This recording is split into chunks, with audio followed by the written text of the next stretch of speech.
എറണാകുളം അങ്കമാലി അതിരൂപതയിലെ ഏകീകൃത വിശുദ്ധ കുർബാനയർപ്പണത്തോടനുബന്ധിച്ച് തർക്കം നിലനിൽക്കവെ വൈദികർക്കും സമർപ്പിതർക്കും സഭാമക്കൾക്കുമായി സർക്കുലർ പുറത്തിറക്കി സീറോ മലബാർ സഭ major archbishop Mar Raphael Thattil പിതാവും എറണാകുളം അങ്കമാലി അതിരൂപതയ്ക്കു വേണ്ടിയുള്ള മേജർ ആർച്ച് ബിഷപ്പിന്റെ വികാരി മാർ ജോസഫ് പാംബ്ലാനി പിതാവും.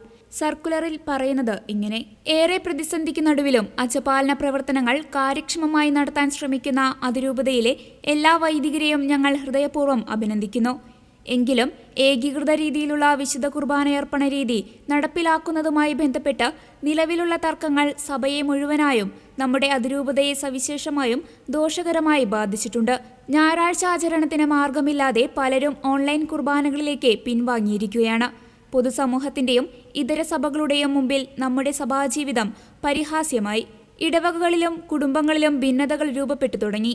ഈ തർക്കങ്ങൾക്കിടയിൽ തിരുസഭയുടെ പൗരോഹിത്യവും പരിശുദ്ധ കുർബാനയും എത്രയോ വട്ടം പരസ്യമായി അധിക്ഷേപിക്കപ്പെട്ടു. തിരുസഭയുടെ ശക്തിയായിരുന്ന അച്ചടക്കവും കെട്ടുറപ്പും അപകടകരമാം വിധം തകരാറിലായി. പരിശുദ്ധ പിതാവിന്റെ നിർദ്ദേശങ്ങൾ പോലും അവഗണിക്കപ്പെട്ടത് ഏറെ വേദനയോടെയാണ് വിശ്വാസി സമൂഹം നോക്കിക്കാണുന്നത്. പരസ്പരം പഴിചാരുന്നത് പരിഹാരമല്ലെന്ന് നാം തിരിച്ചറിയണം. ഈ രീതിയിൽ ഇനിയും മുന്നോട്ടു പോകാനാകാത്ത പ്രതിസന്ധിയിൽ നാം എത്തിയിരിക്കുകയാണ്. എറണാകുളം അങ്കമാലി അതിരൂപതയിലെ പ്രിയപ്പെട്ട ദൈവമക്കളെ, നമുക്ക് ഈ പ്രതിസന്ധി പരിഹരിക്കണം. നോമ്പുകാലത്തിലേക്ക് പ്രവേശിക്കുന്ന സാഹചര്യത്തിൽ മാർച്ച് 2-ാം തീയതി മുതൽ 3 കർമ്മ പദ്ധതികൾ ഇതിനായി പ്രാർത്ഥനാപൂർവ്വം നിങ്ങൾക്ക് മുന്നിൽ വയ്ക്കുകയാണ്.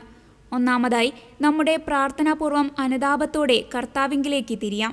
രണ്ടാമതായി, സീറോ മലബാർ സഭയുടെ സിനഡ് തീരുമാനിച്ചതും പൗരസ്ത്യ സഭകൾക്കായുള്ള കാര്യാലയം അംഗീകരിച്ചതും പരിശുദ്ധ പിതാവ് ഫ്രാൻസിസ് മാർപ്പാപ്പ നടപ്പിലാക്കാൻ ആവർത്തിച്ച് ആഹ്വാനം ചെയ്തതുമായ ഏകീകൃത രീതിയിലുള്ള വിശുദ്ധ കുർബാനയർപ്പണം എന്ന തീരുമാനത്തിനെ മാറ്റം വരുത്താൻ നമുക്കാർക്കും അവകാശമില്ല.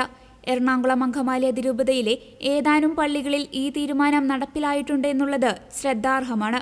എന്നാൽ മറ്റു പള്ളികളിൽ നടപ്പിലാക്കാനുള്ള അജപാലനപരമായ പ്രതിസന്ധികൾ ചൂണ്ടിക്കാണിച്ചതിന്റെ വെളിച്ചത്തിൽ വിവിധ തലങ്ങളിലെ കൂടിയാലോചനകളിലൂടെയും സിനഡിന്റെ അംഗീകാരത്തോടെയും നാം എത്തിച്ചേർന്ന ധാരണയാണ് ഞായറാഴ്ചകളിലും കടമുള്ള ദിവസങ്ങളിലും ഒരു വിശുദ്ധ കുർബാനയെങ്കിലും ഏകീകൃത രീതിയിൽ അർപ്പിച്ചു തുടങ്ങാമെന്നത്. ഏതാനും പള്ളികൾ ഈ തീരുമാനം കൃത്യതയോടെ നടപ്പിലാക്കുന്നുണ്ട് എന്നത് അഭിനന്ദനാർഹമാണ്. നാം എത്തിച്ചേർന്ന ധാരണയിൽ നിന്ന് തന്നെ നമുക്ക് പുനരാരംഭിക്കാം.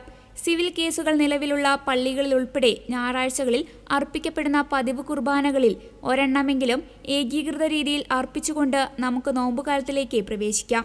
ഇപ്രകാരം വിശുദ്ധ കുർബാനയർപ്പണം ആരംഭിച്ചു കഴിഞ്ഞാൽ ഇതുമായി ബന്ധപ്പെട്ട് നിലവിലുള്ള സിവിൽ കേസുകൾ പിൻവലിക്കാൻ ബന്ധപ്പെട്ടവർ തയ്യാറാകണം. ചർച്ചകളിൽ നാം ധാരണയിൽ എത്തിയിരുന്നതുപോലെ എല്ലാ പള്ളികളിലും വചനവേദി എല്ലാ വിശുദ്ധ കുർബാനകളിലും ഉപയോഗിക്കണം. അജപാലന ആവശ്യങ്ങൾക്കായി അതിരൂപതയിലെത്തുന്ന മെത്രാന്മാർക്കും വൈദികർക്കും ഏകീകൃത രീതിയിൽ വിശുദ്ധ കുർബാനയർപ്പിക്കാൻ സൗകര്യം ചെയ്തു കൊടുക്കണം. മൂന്നാമതായി, പ്രതിസന്ധികൾ പരിഹരിക്കാൻ നാം ആത്മാർത്ഥമായി പരിശ്രമിക്കുന്ന ഈ കാലഘട്ടത്തിൽ സാമൂഹ്യ മാധ്യമങ്ങളിലും പൊതുസ്ഥലങ്ങളിലും നമുക്ക് പ്രത്യാശയോടെ സന്ദേശം പങ്കുവയ്ക്കാം. പരസ്പരം കുറ്റപ്പെടുത്തി സമൂഹ മാധ്യമങ്ങളിൽ തിരുസഭയ്ക്ക് അപമാനമുണ്ടാക്കുന്ന വാക്കുകളും പ്രവൃത്തികളും ഒഴിവാക്കാൻ എല്ലാവരും ശ്രദ്ധിക്കണം. പ്രതിസന്ധികൾ പരിഹരിക്കാനുള്ള ആദ്യപടി പ്രകോപനങ്ങൾ ഒഴിവാക്കുക എന്നതാണ്. അതിനാൽ സഭയെ സ്നേഹിക്കുന്ന എല്ലാ ദൈവമക്കളും എറണാകുളം അങ്കമാലി അതിരൂപതയുമായി ബന്ധപ്പെട്ട വിഷയങ്ങൾ സമൂഹ മാധ്യമങ്ങളിലൂടെ വിചാരണ ചെയ്യുന്നത് അവസാനിപ്പിച്ച് പ്രാർത്ഥനാപൂർവ്വം ദൈവിക ഇടപെടലിനായി കൃപാപൂർണമായ മാധ്യമ മൗനം പാലിക്കണമെന്നും സീറോ മലബാർ സഭ major archbishop Mar Raphael Thattil പിതാവും മാർ ജോസഫ് പാംബ്ലാനി പിതാവും അഭ്യർത്ഥിച്ചു.